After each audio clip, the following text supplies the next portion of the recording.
Hello and welcome to the second episode of my podcast Perspectives. This episode was recorded during my travels through Ghana, a country where there's not a lot of opportunities and a lot of unemployment and poverty. I spoke to the manager of a hospital, one of the highest positions in this community. We had a talk about how we went from being in poverty to being the manager of the hospital, what drives him, and why he does what he does. I really enjoyed recording this episode. He was a very inspiring man. I hope you will enjoy listening to it too. And if you want to watch the video, you can check out the YouTube channel. Enjoy. Okay, so first, we of course spoke about the stuff for the hospital, but now a bit more personal because I'm also very curious about that. And you are of course the general manager here at the hospital. But I'm curious, how did you get into this position? What is your story? How did you get where you are now? Okay. The general manager position means that you are head of the area. We run at area health services. Yes. As I was explaining earlier, the school, the hospital, and the health centers. And my background is accounting.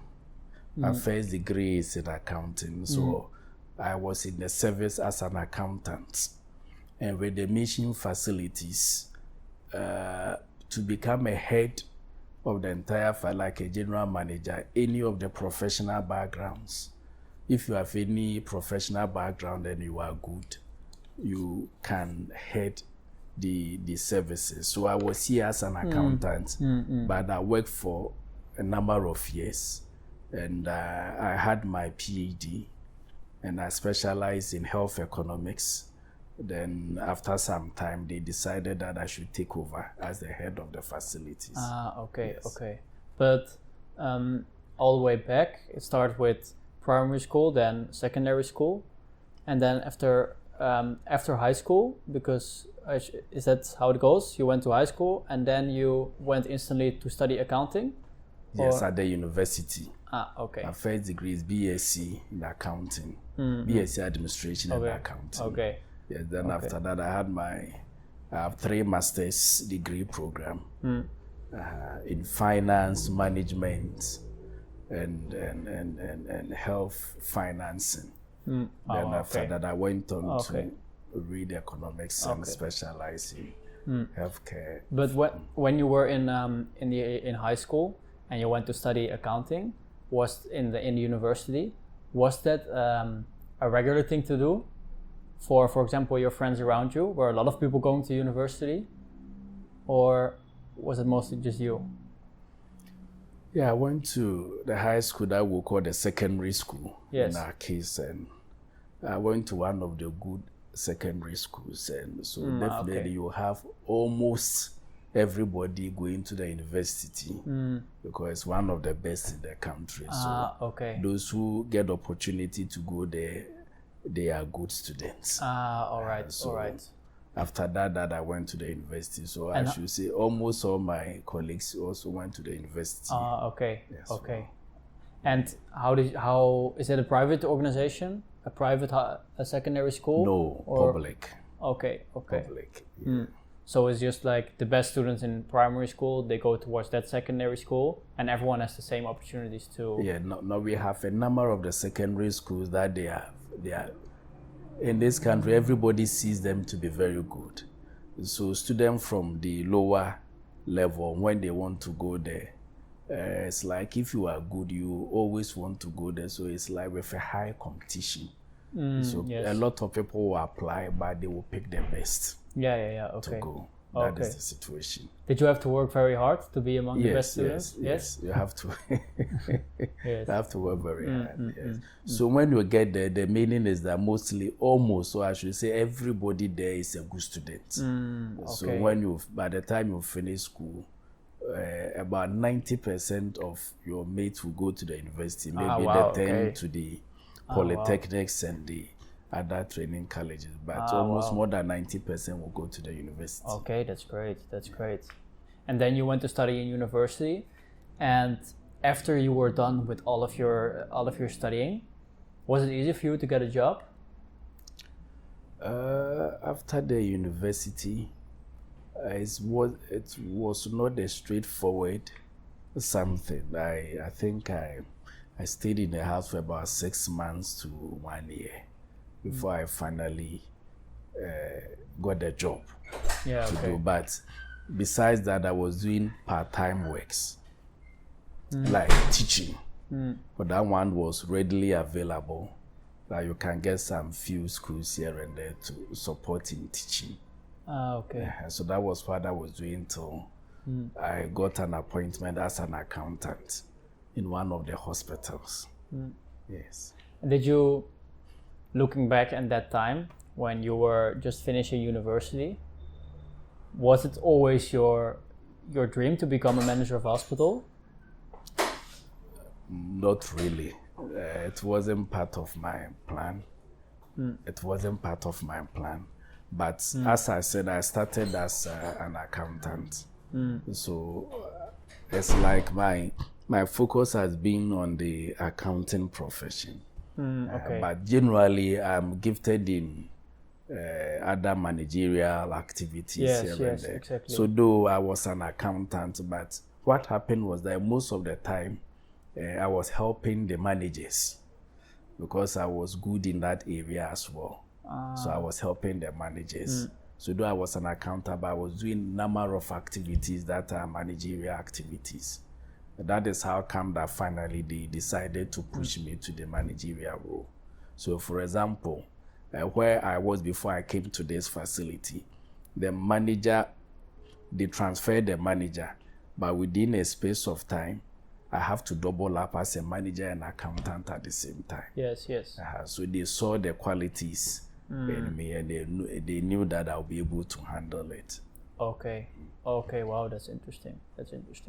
But being because you said you have to work very hard to even be in that secondary school and to even get into the university. But doing that, all that working hard, was it always because you had a dream to become a manager or to become an accountant, or was it why were you working so hard? What made you work so hard? Personally, the reason why I've been working so hard is that I always want to make a difference. And with the accounting, the reason why I picked the accounting is that I always confess this. It's out of peer pressure. When I went to the University of Ghana, the School of Administration was also a prestigious faculty. Yes. And it's like the best students among the best who also have to go there. Yes. So the University of Ghana, we have the medical school, then we have the School of Administration. These two faculties or schools it's like a schools within the university, and it's always a prestigious something. Yes. And they also take few people. So when I went to the first year, there were so many people, like the School of Administration, they can only take you there when you are the second year, because we were supposed to do 4 years. So the first year, you can do any other program. And a lot of the students want to go to School of Admin. And it was like prestige. Yes. So because everyone wanted to go there? So I also decided to enter. And they picked few of us who were just 57 they just picked to go and read accounting out of thousands of students who applied for. So because of the prestige, because actually I'm very good in the managerial things, but because of the prestige attached to the accounting, School of Admin, yes. I joined the friends. So truly speaking, I do love accounting, but that wasn't my passion. No, okay. That's the reason after the first degree, I didn't do any accounting program. After the first degree, I went in straight away for Masters of Business Administration. Then I did another management course. So it's like in finance, and I was moving through the managerial courses. Yes.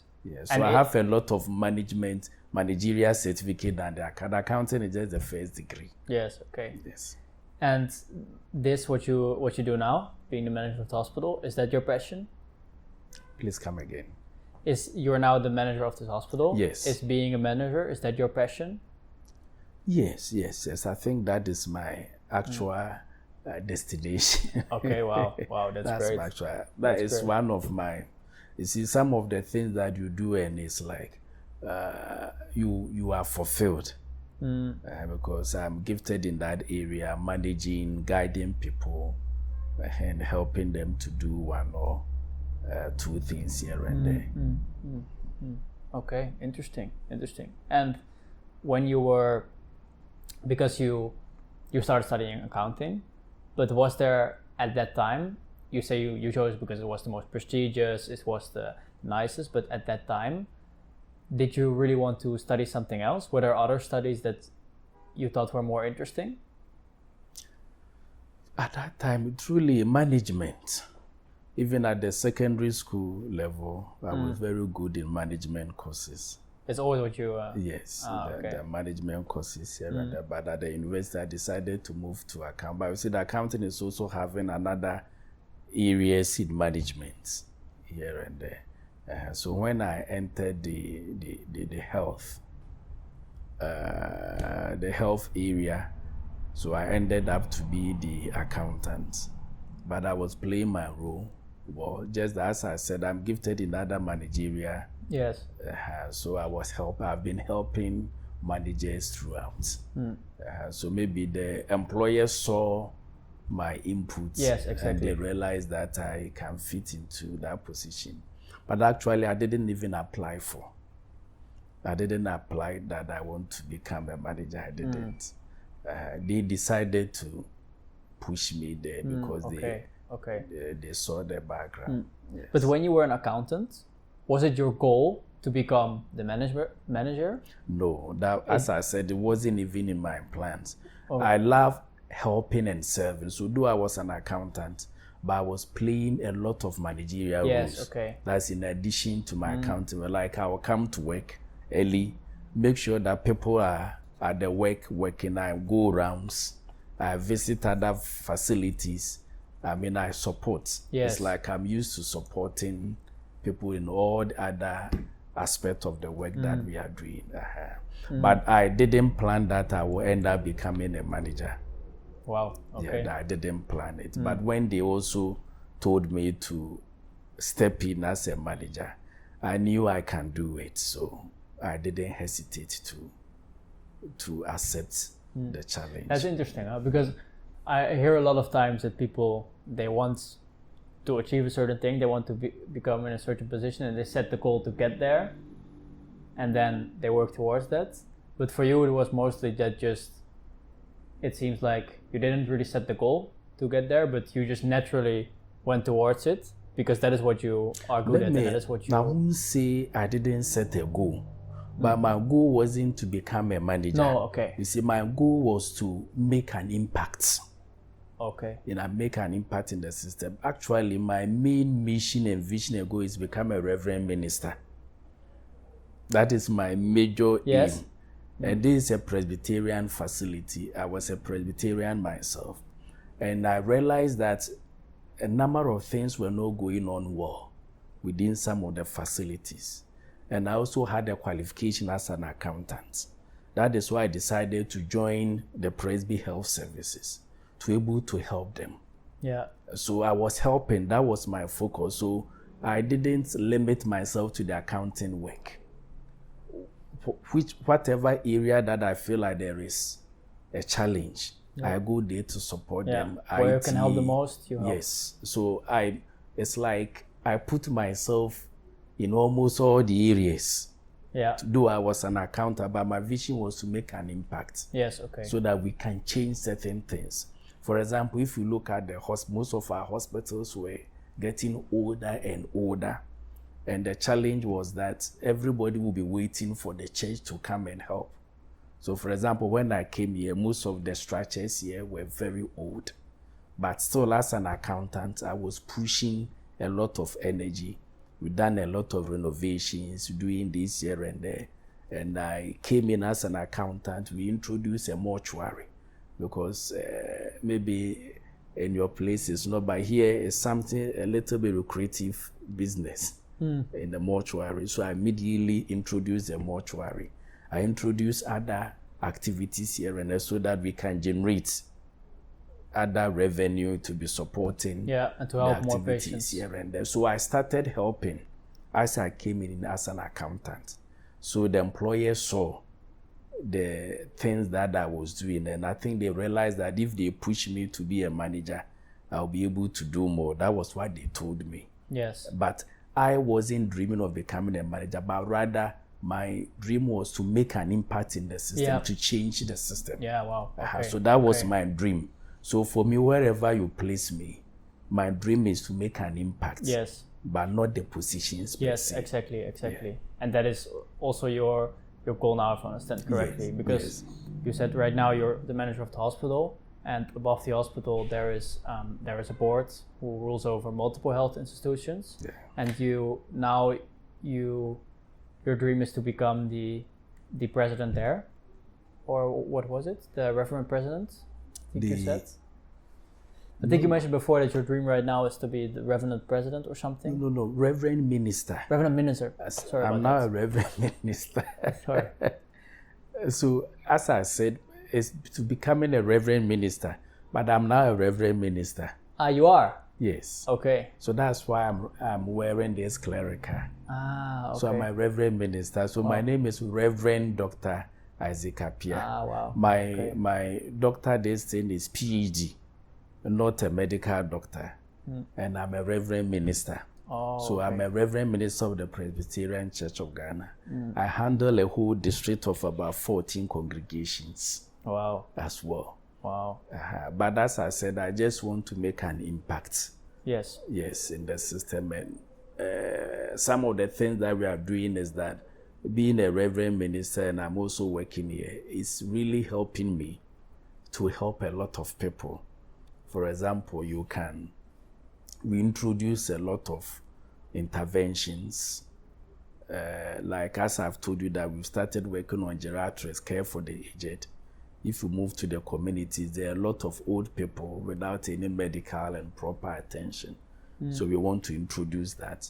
And we will be the first ever facility to introduce the geriatrics in Ghana.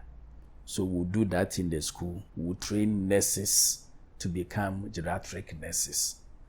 So we'll be the first ever facility. Wow.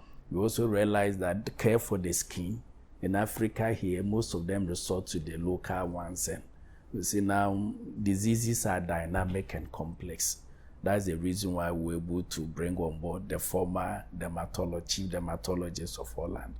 So very soon, come next year, they are helping us to also put up a dermatology center.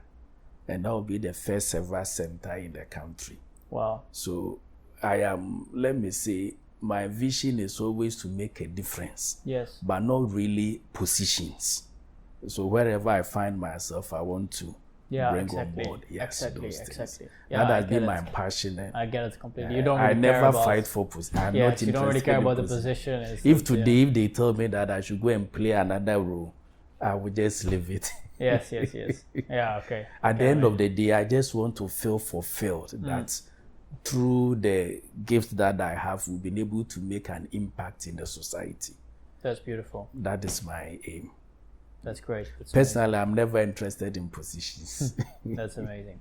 But looking at it now, you're of course the general manager of this hospital, and you mentioned before that above the hospital there is a board. Yeah. So what I mostly meant is that you say that for you the position doesn't matter, because it's mostly what matters to you to make an impact and to feel fulfilled because you help a lot of people. But what I'm curious about is, I can imagine that a position comes with the power to have a certain impact. Yeah. For example, because you are a general manager now, you have the opportunity to have a bigger impact than if you were selling pineapples on the streets. Of course. So do you see now other positions, for example, that in that position you could have an even bigger impact, so that is something you would strive towards? Or do you not look at that? This is my personal positions when it comes to these things. Being a reverend minister and also a typical Christian, I always strongly believe that wherever the Lord places you, there is a purpose. That is why you are there. So I always pray that wherever my services are needed, the Lord should guide me there.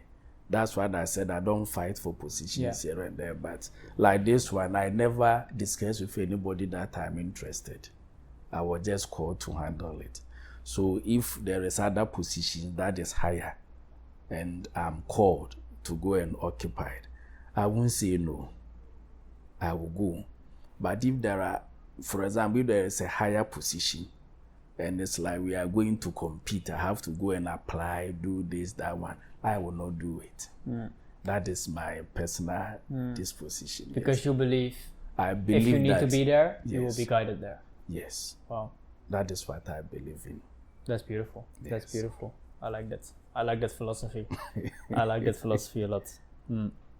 Throughout my lifetime, from infancy up to where I've got into, I've never gone to vie for any position, but I've handled a lot of positions. Yeah. And all of them, I'll be there when they will call me. So I've come to believe in it. That if it's for me, I don't need to fight for it. You just need to work hard and do what you're supposed to do. I just need to work hard, so I work hard. Yeah. And I always tell colleagues and friends that I also have personal principle, that I work hard so hard that it will be so difficult for my employers to let me go. That is so another vision. I'll work so hard that I'll make it difficult for the employers to let me go. Yeah. Yeah. I always have that principle. So it will be difficult for them to lose me. Do you believe that's what got you here? Yes. I tell colleagues that my principle is work so hard that your employers will find it difficult to say go. Or even if you tell them that you want to go, they should be able to plead that you stay for us. Yes. Other than that, for me, if you work and you don't get to that level, then for me it's like you are no use to the system. Yeah, so that has been my background. Wow. And now you're striving towards making as big as an impact as you can, helping as many people as you can. What is your next biggest goal in that? What for example, what is a program you're working on right now to help more people? For me, my biggest goal is that I have limited time for this profession. So I've asked myself that maybe by the age 50, 53, 55, I will not be doing this work again, because I want to concentrate more on my ministerial, Reverend Minister's work. Because I also have the greatest passion to preach the gospel, move to the communities, tell them the salvation message of the Lord Jesus Christ here and there. Wow. So my greatest goal is that, like being a reverend minister, the Lord is using me to help so many people. For example, for the past years, we've been able to get work for so many people to learn trade here and there, and all those kind of things. So that is what I've been doing. Yes, and pray for sick people. Yes, at times there are some situations that are so bad, you just go and you pray for them, and they are healed. I have those giftings as well, praying for people and they are healed, and all those things. So that is my biggest vision. Wow. Yes.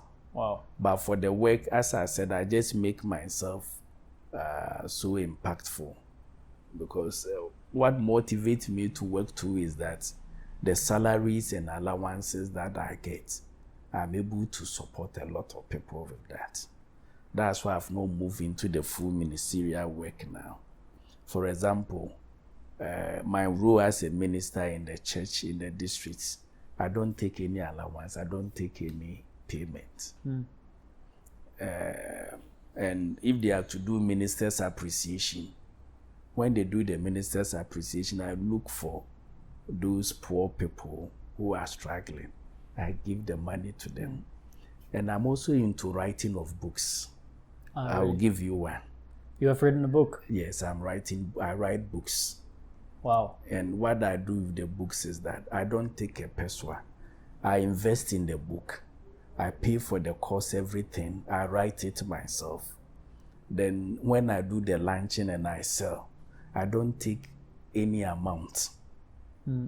We have set up a fund. All the monies go straight into the fund, and we use it to support poor and needy. Wow. I don't take not even 1 peso, 1 cedi out of it. Wow. I give everything out. That's beautiful. So that is me. So the work that I do in those kind of things, the little that we get, we're able to also support some few people here and there.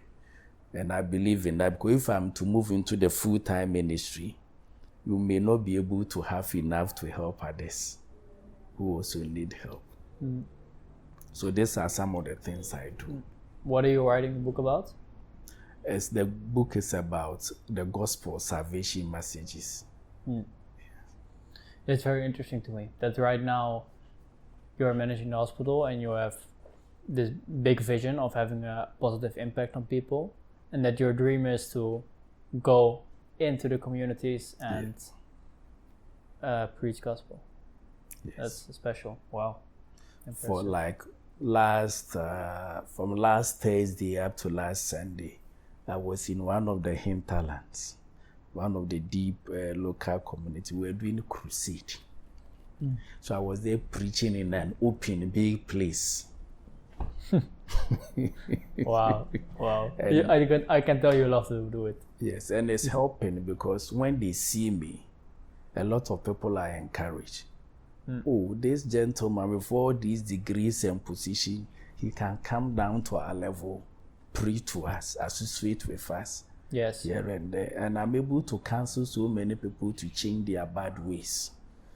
Because when they see me, already they are encouraged about those things. Yeah. So my ultimate... So you are in this position and you have these degrees that make you seem very fancy and very on top of the society by everyone here, even people who don't have much down or to poor, their level. But you bring yourself down there to really create the community and have everyone together. That's beautiful. That's great. Amazing. Wow. That's special. Then one question. I'm very, very curious about this. If right now you had a magic stick and you could do anything you want. I have. A magic stick? Okay, I hear you. And with the magic stick, you can do everything you want. What would you do? It's a tough one. If I have, as you said, a magic stick and I can do whatever I want to do, is that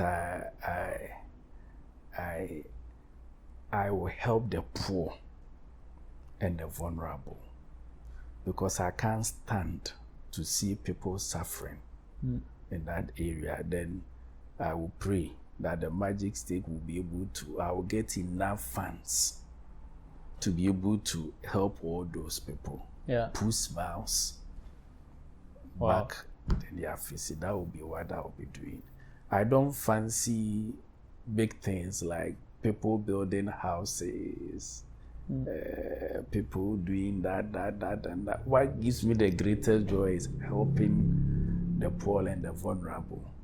So that will be the exactly what I will ask the magic stick to do. Get me more funds, because I still realize I don't have enough to help so many people. There are a lot of people who are in a lot of situations. You see, in Africa, unlike Europe and other Western countries, one thing that the government has not realized is that most of the challenges that we are having is because of poverty. When it comes to health, people are not healthier. They are not taking care of themselves, all because of poverty. Because if the person is poor, the person will not be able to access quality medical care. Like as I told you, last Thursday I was in one of the villages and I entered house to house. At times I talked to them. I go to one house a gentleman was there, and what they informed me was that the gentleman had a kidney failure. And the gentleman was lying right inside the room because the parents said that they don't have money to take the gentleman to the hospital. Then I instructed that I give the TNT, and I instructed that they should take the gentleman to the hospital. Yeah. And whatever happens, they should let me know, so that we'll sort them out. And we have a lot of people in those kind of bad situations. They are poor. And besides being also poor, like if you get to the community, the young ladies, teenage pregnancies all over. Why? Because they don't have money. So if they meet a gentleman who can give them something, they give themselves in. And some of them also resort to so many things, all because of this poverty. So for me, if, as you ask the question, if there is a magic stick, I'll pray that we'll be able to help that. Yes, I am also aware that there are some people too that you will help them, but they will still continue to do the things that they are doing. I'm pretty much aware of that. But at the end of the day, most of the people, they are genuinely, they need help. And if they're able to get the help, I think they will be able to also contribute positively to the development of the society. Do you yourself come from a community like that of poverty? Yes. Yes, I don't come from a rich family. So I really understand their plight. So I feel it because I knew where I'm coming from. Yeah, I can imagine. It's just an opportunity that I've been able to rise to this level because I've passed through a lot of stages like themselves before. Wow. Okay. Then finally, one question I always ask is, if you could imagine you could speak to yourself when you were 18 years old, you could say one thing to yourself when you were 18, what would you say? 18. Yeah. Imagine if you could now go back in time to give yourself advice back when you were 18. This question will be difficult for me. It will be difficult for me, like advice in terms of anything. Can be anything, whatever you find most important. Personally, if you ask of my opinion, I will advise myself the same decision I took when I was 18 years old. Because for me, my prayers and my dream to be impactful in society, all of them has been fulfilled and is being fulfilled. So I have not regretted that I've taken any wrong path or so. So I will still advise myself the same advice that I was. At the age of 18 years, I had completed the high school. Yes, and I was praying to enter the university, to work hard, to be able to help people. Because even after secondary school, I started small job somewhere, and through that I was even using it to help others. As young as I was. So even at that age, my dream was to be able to help people. And from the 18 years, when I got to the university, I ended up becoming the national president for Presbyterian Students Union. Wow. I've held a lot of positions that I said I never went into vie for. And that also took me round to so many villages and communities as the national president. And during my time as the national, I was just about 21 years. We moved to most of the northern communities that they are poor. We mobilized a lot of used clothing, food items here and there. We went to the communities and we were giving it to them. So I started it at a tender age. Wow. So now I'm growing. Now I'm 44 years. It's beautiful. That's beautiful. You regret nothing? Not at all. I Amazing. always thank God for His grace and His mercies. No, I have not. So Beautiful. I'm just praying that I will have access to more funding to be able to help more. Great. Any message to anyone who's listening? Anyone who's listening behind the camera? No, the little that I want to say is that, in fact, in this life, we are not taking any property or anything when we die. And for some of us, we believe that when we die, we will live on. That is the second life. And whatever we take there is about the impact that we made in the society. That is what we can be remembered for. All the buildings and the structures, somebody will come and inherit them. So my advice to those around is that we should be looking at making impacts in the life of people in the society than looking at amassing wealth for ourselves.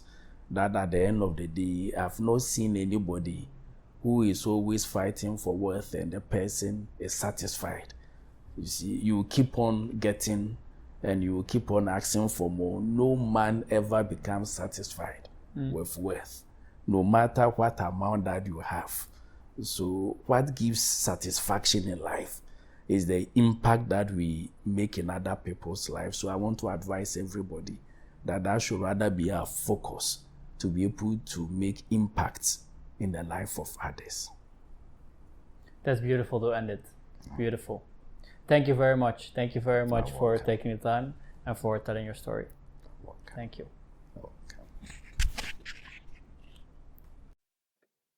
And thank you for listening too. I really enjoyed recording this episode. It was a very special man, very special story. I hope you enjoyed listening to it too. And if you did, please rate it with 5 stars. It would help me a lot. And subscribe as well, because next week there will be another episode. Thank you. Bye-bye.